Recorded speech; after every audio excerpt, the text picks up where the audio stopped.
AMD just officially launched a new gaming GPU out of nowhere. I've got pricing, specs, all of that good stuff, but before I get to that, AMD's 9000M GPU just leaked, an RTX 50 Super? Welcome everyone to Gamer Melt. Okay, it's news time, and first up for today, with the recent success of AMD's 9070 series of GPUs, it's no surprise that the company is wanting to get their mobile lineup ready to go, and a pretty well-known leaker recently shared what they claim to be the upcoming specs. So let's go over them. Now, I'm gonna be honest, there are some good things here, but also pretty bad. But let's start with the good. As you can see here, there are 6 SKUs in total, with the highest end model being the RX 9080M. And this bad boy comes with the full-fat Navi 48 GPU, which means it comes with the same amount of cores as the 9070 XT desktop variant. Now, we are talking the 9070 XT, yet this is called the 9080M. And while of course that is a bit annoying, NVIDIA more or less does the exact same thing. They'll have a SKU like a 90 SKU on desktop, but then when they bring it to mobile, it's pretty heavily cut down. So that's essentially what they're doing here. So like I said, it is annoying, but I can't exactly complain because they both do it. Either way, we're talking 4096 stream processors or cores and 16 gigabytes of GDDR6 across a 256-bit bus. Now, right off the bat, you might be thinking, ugh, that's less cores than the 7900M, but don't forget that with RDNA 4, you get significantly more performance per CU than you do with RDNA 3. For example, if we look here, this is actually less cores than the 7900 GRE, yet the 9070 XT completely crushes that GPU. So this should do quite a bit better than the 7900M. Either way, moving on, we have the 9070M XT. This one comes with 3072 stream processors and 12 gigabytes of GDDR6 across a 192-bit bus. Next, we have the 9070M and 9070S, then the 9060M and 9060S. And while the actual core count of these 4 GPUs aren't, well, they really aren't that good, but they aren't absolutely terrible, the number one complaint here really is the fact that they are continuing to stick with 8 gigabytes of GDDR6. More specifically, just the 8 gigabytes part. Obviously, I recently covered a story that AMD is thinking about not releasing an 8 gigabyte GPU for their 9060 XT card, and that would absolutely be a big positive, but they've got to do the same thing with their mobile lineup as well. Simply put, 8 gigabytes has just got to go away, especially when we're talking even the 9060 series. I really feel like even that one should start at 12 gigabytes. Maybe if there's a 50 series or something along those lines, fine. I guess an entry-level GPU with 8 gigabytes isn't too bad, but pretty much anything past that, I really think is ridiculous. And I really think AMD just isn't trying when it comes to their mobile lineup. Yeah, don't get me wrong, the top 2 SKUs don't really look all that bad, but the fact that the 4 bottom SKUs all come with 8 gigabytes is simply unacceptable if you ask me. But first, you wouldn't overclock your CPU on stock cooling, so why are you still using a mousepad the size of a Pop-Tart?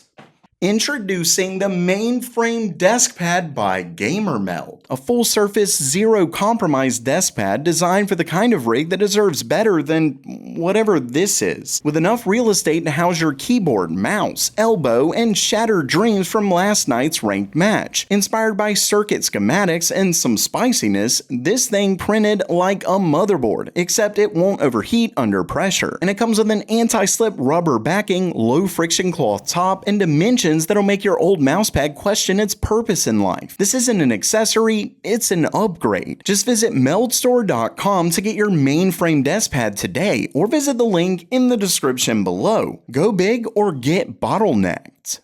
And next up for today, this one's pretty wild because it looks like NVIDIA may already be preparing their next-gen RTX 50 Super GPUs. Specifically, we're actually looking at a 5080 Super and 5070 Super. And obviously, I will go and kind of say that we all sort of know a 5080 Super is pretty well needed just because there's such a massive gap in between the 5080 and 5090, but there was also one with the 4000 series, and the 4080 Super wasn't really all that impressive in terms of performance anyway, but it's actually looking like that might change with the 50 series GPUs. Because, as you can see right here, this was originally done from this leaker, Panzer Lead, on the ChipL forums, who is absolutely someone that's gotten tons of leaks right in the past, especially when it comes to NVIDIA. And as you can see, it says NVIDIA is preparing RTX 50 Super products, RTX 5080 Super, and here it is, 24 gigabytes of memory, and then 5070 Super with 18 gigabytes of memory.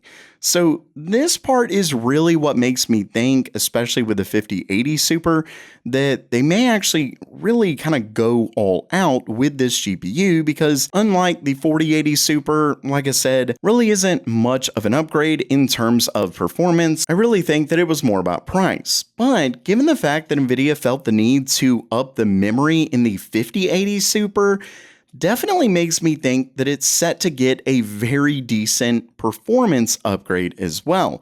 And the same likely can be said with the 5070 Super going to 18 gigabytes, but of course there isn't nearly as much of a gap between the 5070 and 5070 Ti versus the 5080 and 5090. So this 5080 Super definitely has me, I don't really want to say excited, but it will be nice to see something fill that gap where it isn't just astronomically expensive with the 5090, but it still gets quite a bit more performance than the 5080. But let me know what you think down in the comments below. And lastly for today, I've talked about it for a little while now, but AMD has officially launched their new RX 9070 GRE. So I thought I'd go over performance, pricing, release, and all of that good stuff. Starting things off, I'm gonna go ahead and rip the band-aid off with the bad news. As of right now, it's a China-only GPU. Not true. Now, like I've mentioned before, the 7900 GRE also originally launched as a China-only card, yet as many of you know, it ended up releasing worldwide. So hopefully that is the case here as well, but there's no word as of yet. Either way, as you can see right down here, there are multiple board partners who have already announced cards. Sapphire, Yeston, which of course is more of a China-only brand, multiple ones, which really isn't much of a surprise given the success of pretty much any GPU that's releasing right now. They all seem to sell out instantly, but I can complain about that later. Let's just get to the specs.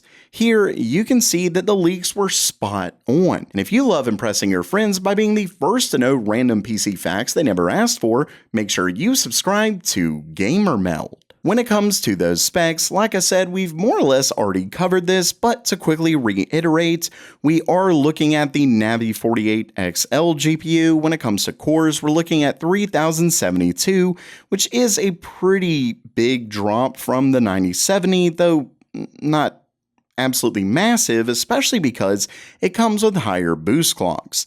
Now, it does come with less memory at 12 gigabytes of GDDR6 across a 192-bit bus at 18 gigabits per second. And it actually has the same board power as the 9070. We're talking 220 watts. And all of this means a small performance uplift over the 7900 GRE, at least in rasterization. As you can see, it says AMD officially claims that the RX 9070 GRE is 6% faster than the 7900 GRE at 1440p ultra settings in games. Now, the main reason why I think this is purely rasterization is, of course, because ray tracing should have a much larger increase over the 7900 GRE than just pure rasterization, and this 6%, given the core count and everything we know about these GPUs, is about what I would expect. that. Now, when it comes to pricing, the 9070 GRE is about where you would expect as well. The 9070 non-XT is around 15% faster than the 7900 GRE in rasterization, so the 9070 GRE is essentially right smack dab in the middle of those two cards. The regular 9070 launched in China for 4,499 yuan, which is roughly 617 US dollars in today's exchange rate, and the 9070 GRE officially comes with an MSRP of 4,199 yuan, which is around $576 US. That of course includes VAT or value-added taxes, which explains why it's so much more. Regardless, we're looking at about 7% cheaper than the 9070 non-XT, and that of course puts it right at what you would expect for the performance. Still though, it is a bit disappointing in terms of rasterization performance over the 7900 GRE, but that was actually quite a bit more expensive when it was initially released. Plus, don't forget that you can likely expect a much bigger jump in ray tracing performance from the 7900 GRE to the 9070 GRE. All in all, it's a decent GPU, and while pre-orders have already begun, they're set to go out on May 8th. And of course, while they are China only for now, hopefully AMD ends up releasing them worldwide like their 7900 GRE. Fingers crossed on that one.